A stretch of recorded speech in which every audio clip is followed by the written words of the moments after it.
Yo, salut à tous, c'est Chapeau de Paille. On se retrouve aujourd'hui pour la review du chapitre 144 de Bleach, donc qui conclut donc définitivement le combat entre Mayuri et Pernida, avec la victoire de ce dernier, puis la désintégration totale de cette dernière, donc de Pernida.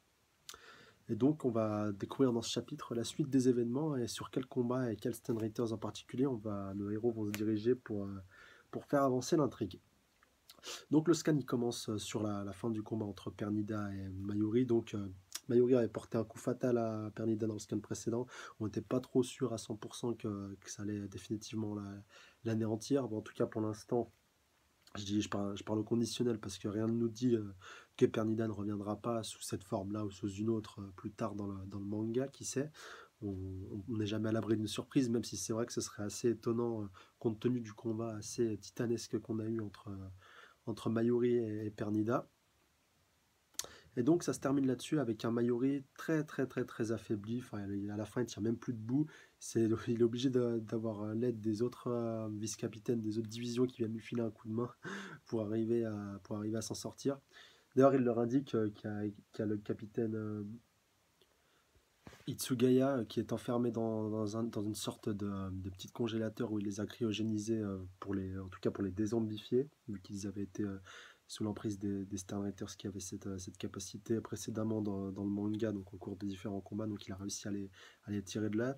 D'ailleurs, Itsugaya, une fois qu'il est sorti de son sorte de congélateur, il le remercie sincèrement de sa participation et de sa coopération, en tout cas pour lui avoir permis de sortir de ce mauvais pas, et donc c'est Mayuri qui va le remplacer dans cette sorte de congélateur. En fait, c'est une sorte de congélateur aussi de régénérateur d'énergie. Ils sont un petit peu à l'abri de ce qui se passe à l'extérieur, et puis ça leur permet de se régénérer en cas de sévère contretemps ou qu'ils soient vraiment bien blessés. D'ailleurs, même Zaraki va aussi en profiter, du coup, vu qu'il a été sérieusement blessé au début de ce combat contre Pernida par un Mayuri qui n'y est pas étranger. Donc les deux vont être cryogénisés dans cette sorte de congélateur, donc qui a permis au capitaine Itsugaya de récupérer pleinement ses forces.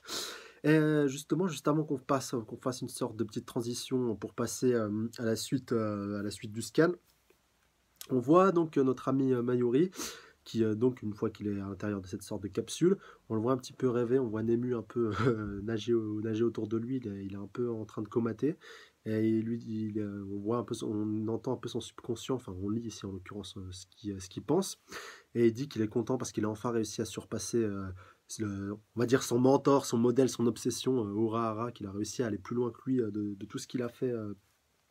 De tout ce qu'il a fait jusqu'à présent comme création, grâce à Nemuri et grâce à cette créature au cerveau qu'il a réussi à récupérer, donc il pourra la recréer comme ça à l'infini, qu'en gros il a réussi à faire la création parfaite, là où son mentor et rival Kisuke Urahara avait échoué.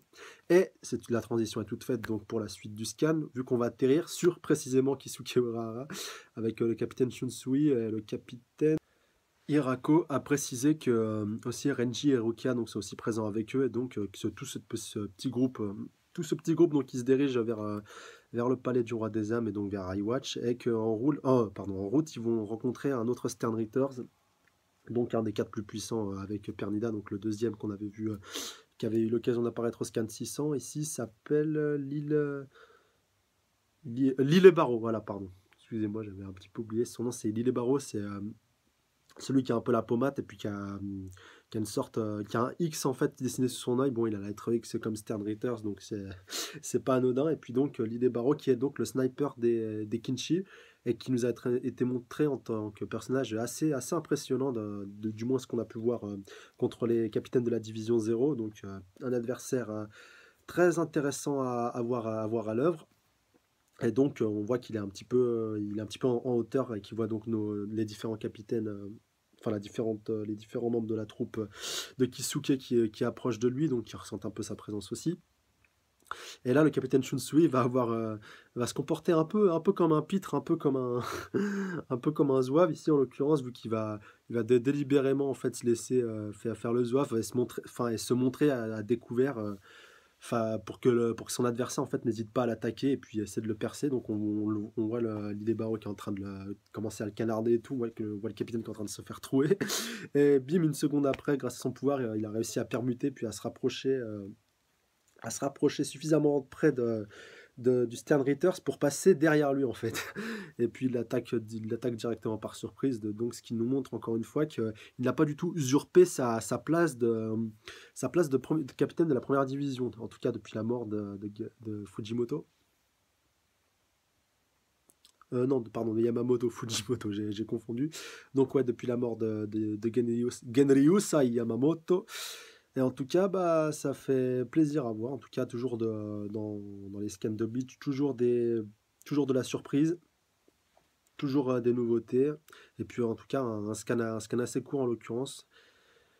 Ici, dans ce scan 644, pas beaucoup de nouveaux éléments. Bon, on a juste rebasculé sur Kisuke Urahara, mais grosso modo, c'est un chapitre vraiment de transition entre la fin du combat entre Pernilla et puis ce nouveau combat entre l'île Barreau et puis le capitaine Junsui et puis les différents autres capitaines qui sont présents. Donc, je sais pas si d'autres Kinshi vont prendre part à ce combat, en tout cas pour occuper les autres capitaines, ou s'ils vont voir aussi ils vont continuer leur chemin tranquillement, vu que le capitaine Shunsui a l'air d'avoir pris les choses en main et qui devrait pas trop mal s'en tirer à lui tout seul. En tout cas, ça promet un beau combat. Donc, n'hésitez pas vous aussi à me laisser dans les commentaires ce que vous pensez de ce combat, de ce que vous pensez de la fin du combat de Mayuri contre Pernida. Est-ce que vous pensez que Pernida risque de revenir, en tout cas, soit réanimé? Est-ce que le combat contre Pernida vous a plu? Est-ce que vous l'avez trouvé un petit peu trop longuet ou au contraire un petit peu trop court? En tout cas, la conclusion aussi, la conclusion de ce combat, est-ce que vous trouvez que ça a été trop rapide? Vous auriez préféré quelque chose de plus impressionnant ou pas? Laissez-moi vos avis dans les commentaires, cet espace est fait pour vous. Donc, bah, ce sera tout pour moi.